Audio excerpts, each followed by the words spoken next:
Almost all అంతా జెన్జీయే ఉంది. ఇక్కడ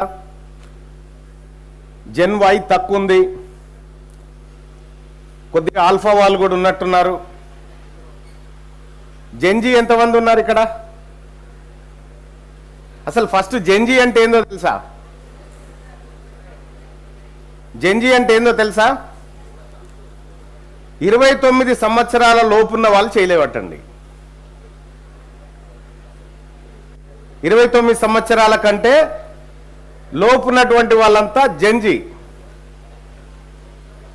45 సంవత్సరాల వరకు ఉన్నటువంటి వాళ్ళు జెన్ వై. 2013 తర్వాత పుట్టినటువంటి వాళ్ళు ఆల్ఫా.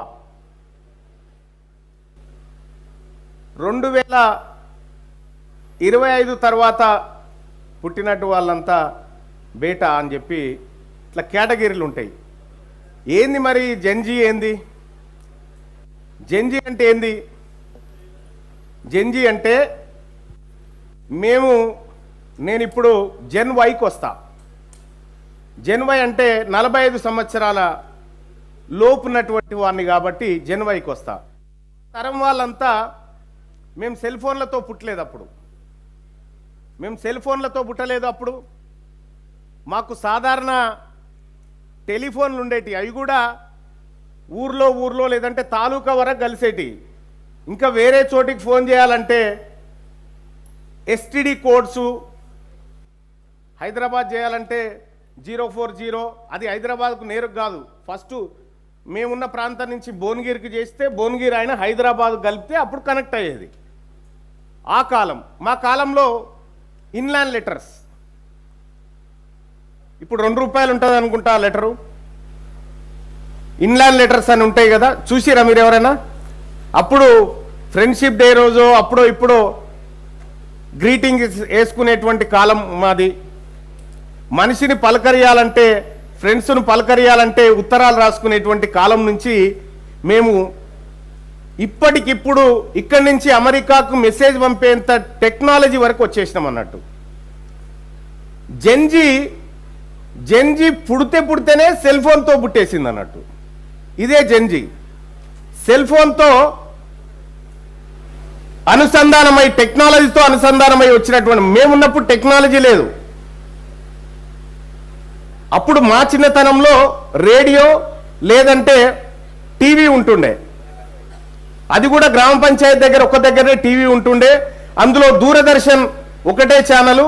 ఆ దూరదర్శన్లో వచ్చేది చిత్రలహరి, ఇది ఎక్కడైనా ఉందా, కిట్టుగాడు, హిమబిందు, ఇలాంటి ధారావాహిక కార్యక్రమాలు వచ్చేటి. నైట్లో ఆలిఫ్ లైలాన్ వచ్చేది, రామాయణం మహాభారతం లాంటివి వచ్చేటి. ఇది ఆ కాలం.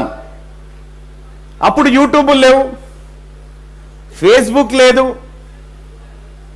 ట్విట్టర్ లేదు, టిక్టాక్ లేదు, ఏమీ లేదు.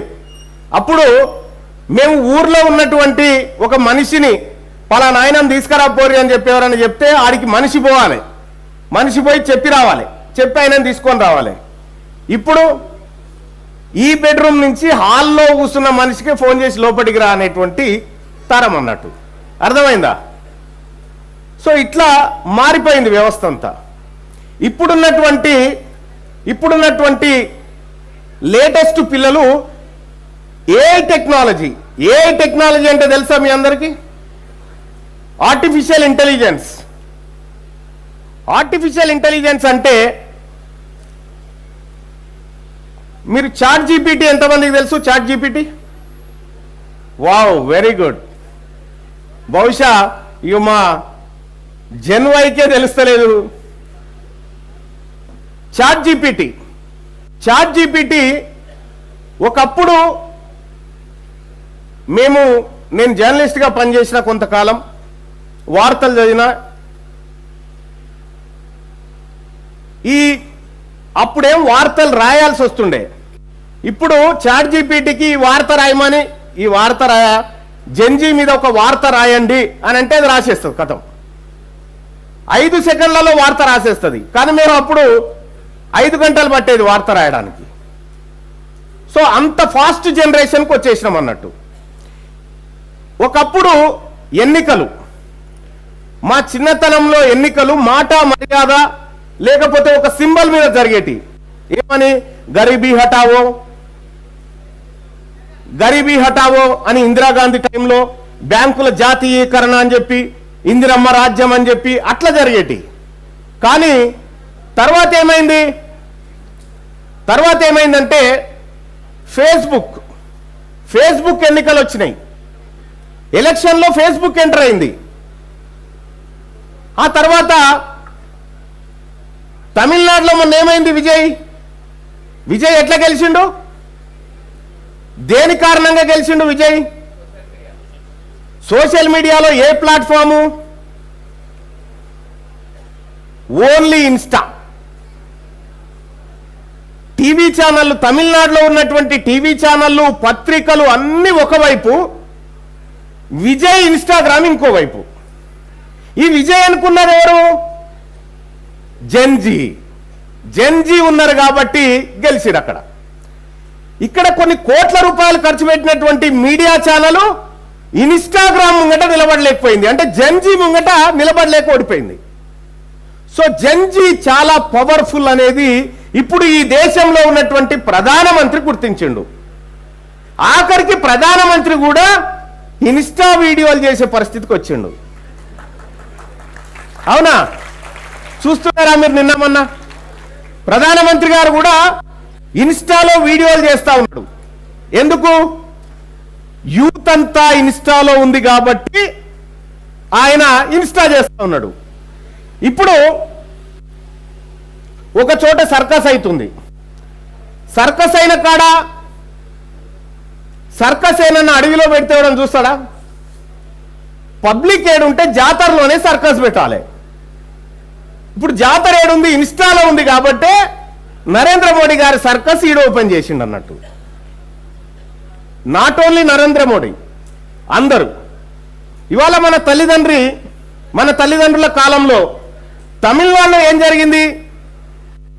ఇక్కడ మన తల్లిదండ్రులు ఏమయ్యా, ఆయన మంచోడు బిడ్డ, ఆయన కోటేయాలని మనకు చెప్పే కాలం నుంచి, లేదు నానా నువ్వు ఓటు విజయ్కే వేయాలి, నీకు ఎవరు డబ్బులు ఇచ్చినా తీసుకో, ఓటు విజయ్కే వేయాలని చెప్పి తమిళనాడులో ఉన్నటువంటి యూత్ అంతా, జెన్జీ యూత్ అంతా వాళ్ళ అమ్మా నాన్నను ఒప్పించి, తమిళనాడులో డిఎంకే పార్టీ డబ్బులు పంచింది, అన్నా డిఎంకే పార్టీ డబ్బులు పంచింది, మాకు ఓట్లేయమని చెప్పి, మీరు వాళ్ళ దగ్గర తీసుకోండి, వీళ్ళ దగ్గర తీసుకోండి, కానీ మీ పిల్లలమైన మేము చెప్పినట్టు మీరు ఓటేయాలని చెప్పి ఆ పిల్లలు ఇద్దరి దగ్గర డబ్బులు తీసుకున్నారు. ఓటు మాత్రం నిజాయితీగా విజయ్ విజిల్ మీద వేసారు. దానివల్ల ఏమైంది? 200 స్థానాల్లో, మొత్తం తమిళనాడులో ఉన్నటువంటి 200 స్థానాల్లో అన్నా డిఎంకే డబ్బులు పంచింది. కానీ 200 స్థానాల్లో విజయ్ పార్టీకి సంబంధించినటువంటి ఒక్క అభ్యర్థి కూడా ఒక్క అనా పైస పంచలే. మీకు విషయం తెలుసా? ఇది ఒక్క అనా పైస పంచలే. ఎక్కడైతే విజయ్ పార్టీలో ఉన్నటువంటి ఉత్సాహవంతులు ఆడో ఏడో పంచారో వాళ్ళు ఓడిపోయారు. ఎవరైతే డబ్బులు పంచలేదో వాళ్ళందరూ గెలిచారు. కారణం ఏంది అనంటే, అక్కడ విజయ్ గెలిచిందంటే విజయ్ది కాదు, అది మీది యూత్ జెన్జీ వల్లనే సాధ్యమైంది. మరి పక్క రాష్ట్రం తమిళనాడులో ఈ మార్పు వచ్చింది కదా, పక్క రాష్ట్రం తమిళనాడులో మార్పు వచ్చింది. అక్కడున్న జెన్జీఏ ఇక్కడున్నారు, అక్కడున్న ఇన్స్టాగ్రామే ఇక్కడుంది. అక్కడికంటే ఎక్కువ తెలివి కల పిల్లలు మన వరంగల్లో ఉన్నారు. మరి ఇటువంటి టైంలో మన పాత్ర ఏంది?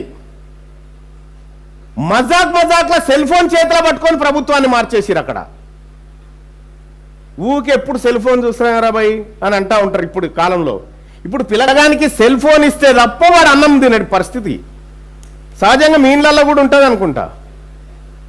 ఫోన్ అప్పుడు మా కాలంలో ఏముందంటే, పిల్లగాడు అన్నం తినకపోతే అమ్మ సంకలు ఎత్తుకొని పోయి అగ చూడు చందమామ చూడు బేట, చందమామని చూడు అని అంటుండే, చందమామని చూడు అంటుండే. పడుకోకపోతే బూచోడు వస్తాడు పడుకో అంటుండే, వాళ్ళు వస్తారు ఎత్తుకపోతారు బిడ్డ అంటుండే. ఇప్పుడు అన్నం తినకపోతే సెల్ ఫోన్ చేతికిస్తే వాడు చూసుకుంటూ ఉంటాడు, మనం ముద్దలు పెడుతుండాలి. అంటే కాలం ఎంత మారిపోయిందో చూడండి. కాలం మారిపోయింది.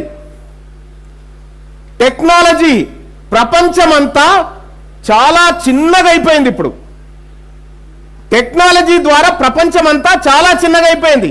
ఇప్పటిదాకా చూసినారు కదా, చాలా అద్భుతంగా మీకు ఎక్స్ప్లెయిన్ చేసినాడు ప్రపంచంలో మన సమస్యలు ఎంత పాటివి ఎంత చిన్నవి అనేటువంటి. మరి సమస్యలు లేవా? ఎవరికి సమస్యలు లేవా? ఉన్నాయి కదా. మరి సమస్యలకు పరిష్కారం ఎక్కడుంది? మన దేశంలో మన రాష్ట్రంలో సమస్యలకు పరిష్కారం ఎక్కడుంటది? రాజకీయాల్లో ఉంటుంది పరిష్కారం. పరిష్కారం రాజకీయాల్లో ఉంటుంది. ఇవాళ మీరు చాలా మంది పిల్లలు స్కాలర్షిప్లు రాక, ఫీజు రియంబర్స్మెంట్ రాక ఇబ్బంది పడతా ఉన్నారా? పడుతున్నారా? స్కాలర్షిప్లు ఫీజు రియంబర్స్మెంట్లతో ఇబ్బంది పడుతున్న పిల్లలు చేయలేవట్టండి ఒకసారి చూద్దాం. ఎస్, ఇంతమంది ఇబ్బంది పడుతున్నారు కదా, ఒకసారి చేయలేపట్టండి. ఒక డాక్టర్ సాబ్ చూపిస్తా, చేయలేవట్టండి. డాక్టర్ సాబ్ ఒకసారి చూడండి. ఆయన లెఫ్టినెంట్ కల్నల్ డాక్టర్ భిక్షపతి గారు, ఆయన ఆర్మీ రిటైర్డ్ ఆఫీసర్. తన ప్రభుత్వ ఉద్యోగానికి రాజీనామా చేసి ఈ ఉద్యమంలో, ఈ జెన్జీ మూవ్మెంట్ లోకి వచ్చినటువంటి బిడ్డ. ఆయన మీకోసమే వచ్చిండు. మీకు స్కాలర్షిప్ ఎందుకు వస్తలేవు? ఎందుకు వస్తలేవు అనంటే మన తల్లిదండ్రులు వేస్తున్నటువంటి ఓటు కారణం. మనము పిల్లలము ఇప్పుడు తల్లిదండ్రుల కంటే ఎక్కువ ఆలోచిస్తా ఉన్నాము. మనము మన తల్లిదండ్రుల ఓటును సరైన మార్గంలోకి తీసుకొస్తే స్కాలర్షిప్ వచ్చి మీ వాకిట్లో నిలబడుతుంది. ఎట్లా సాధ్యమవుతుంది? ఎట్లా సాధ్యమవుతుంది అంటే, మొత్తం తెలంగాణ రాష్ట్రంలో, భారతదేశంలోనే తెలంగాణ రాష్ట్రం చదువు కోసం అత్యంత తక్కువగా ఖర్చు పెడుతున్న రాష్ట్రం. ఏ రాష్ట్రం? ఓన్లీ తెలంగాణ చదువుకు చాలా తక్కువగా ఖర్చు పెడతా ఉన్నటువంటి రాష్ట్రం. మరి ఉచిత పథకాలకు ఎక్కువ ఖర్చు పెడుతుంది ఎందుకు ప్రభుత్వం? ఉచిత పథకాలకు ఎందుకు పెడుతుందంటే, మీ అమ్మా నాన్నల ఓట్లు కావాలి కాబట్టి, మీ జీవితం వద్దు కాబట్టి, మీ జీవితానికి ప్రభుత్వానికి సంబంధం లేకుంటుంది. అందుకోసం మీ స్కాలర్షిప్లు ఇస్తలేరు. మీకు స్కాలర్షిప్లు ఇస్తే మీరు చక్కగా చదువుకుంటే రేపు పొద్దున ఏం చేస్తారు? మీరు ప్రశ్నిస్తారు. మీకు నాలెడ్జ్ వస్తే మీరు ప్రశ్నిస్తారు, మీరు గల్లా పడతారు. తమిళనాడులో ఉన్నటువంటి యూత్ అంతా ఏం చేసిందంటే, వాళ్ళ అమ్మా నాయన ద్వారా ఓటు మార్పిచ్చి విజయ్కి వేయించారు కదా. మొన్న బడ్జెట్ పెట్టిండు విజయ్. భారతదేశంలో అత్యధికంగా విద్య కోసం ఖర్చు పెడుతున్న రాష్ట్రాల జాబితాల్లోకి ఒక్క దెబ్బకు విజయ్ సంతకం తీసుకొచ్చి పెట్టేసిండాడ.